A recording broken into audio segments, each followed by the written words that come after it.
after all this, the next topic is the major decision by elected the leaders. Okay, so this thing is explained by given an example of Pakistan. Okay, so in Pakistan, for major decision of elected leader, a system or assignment is formed, that is legal framework of the order.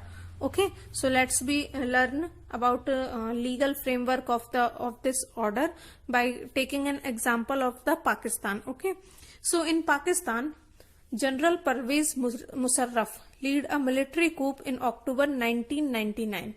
Okay, so he overthrew a democratically elected government and declared himself the chief executive of the country. Later, he changed his designation of president and in 2002 held a referendum in the country, and that granted him a 5-year extensions. Okay, so an assignment of legal framework order is formed. So in August 2002, he issued a legal framework order that amended the constitution of Pakistan. Okay, so according to this order, the president can dismiss the national and provincial assemblies, and the work of the civilian cabinet is supervised by the National Security Council, which is dominated by military officers. Okay, so after passing this law, elections were held to the national and provincial assemblies. So Pakistan has had elections, elect representative, have some power, but the final power rests with military officer and the General Musharraf himself. So from this it is clear that there are many reasons why Pakistan under General Musharraf should not be called a democracy. Okay, so this was the brief discussion about the assignment of legal framework order. Okay, so based on above definition or above what we learn about the democracy, there were a broader meaning of democracy is also. So in this chapter we have considered a meaning of democracy in a limited and descriptive sense. Okay, we already learned it. So we have understood democracy is a form of government, and this way of defining democracy help us to identify a clear set of minimal features that a democracy must have. Okay, so the most common form that democracy take in our times is that a representative democracy. So the majority of peoples rule through their elected representatives. So this is become necessary because modern democracies involve such a large number of peoples that is physically impossible for them to sit together and take a collective decisions. Okay, so even if they could, the citizens does not have the time, so the desire or the skill to take part in all the decisions. Okay, so this clarity help us to distinguish democracies and non-democracies. So but it does not allow us to distinguish between the democracy or a good democracy. It is just for democracy or non-democracy. Okay, so sometime we use democracy for organization other than the government. So just read some statements that we are a very democratic family, and whenever a decision have to be broken, we all sit down and arrive at the consensus. Okay, so my opinion matter as much as my father.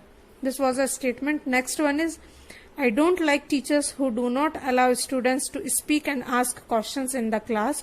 So I would like to have teachers with democratic temperament. That means everyone have right to express their views. Okay, one leader and his family members decided everything in this party. So how can they take of a democracy? That means in democracy it is not depend on any one rule. Okay, so that's why the democracy is work as a group making. Okay, so this way of using the word democracy go back in its basic sense of the method of taking decisions. So a democratic decisions involve consultation with the consent of all those who are affected by that decision, and those who are not powerful have the same say in taking the decisions as those who are powerful. Okay, so this can apply to a government or a family or not any other organization. Thus, democracy is also a principle that can be applied to any sphere of life. Okay, so according to all these things in this book, we do not deal much with this expanded notion of the democracy. So our focus here in the with some core institutional features of a democracy as a form of government. Okay, so this also means that no country is a perfect democracy. So the feature of democracy that we discussed in this chapter provide only the minimum condition of the democracy, and every democracy has to try to realize the ideals of the democratic decisions making, and this cannot be achieved once and for all. So this required a constant effort to save and the strength democratic form of the decision making. Okay, so this is what distinguished democracy from the other democracy and other form of the government like monarchy, dictatorship and one party rules. So they do not require all citizens to take part in politics.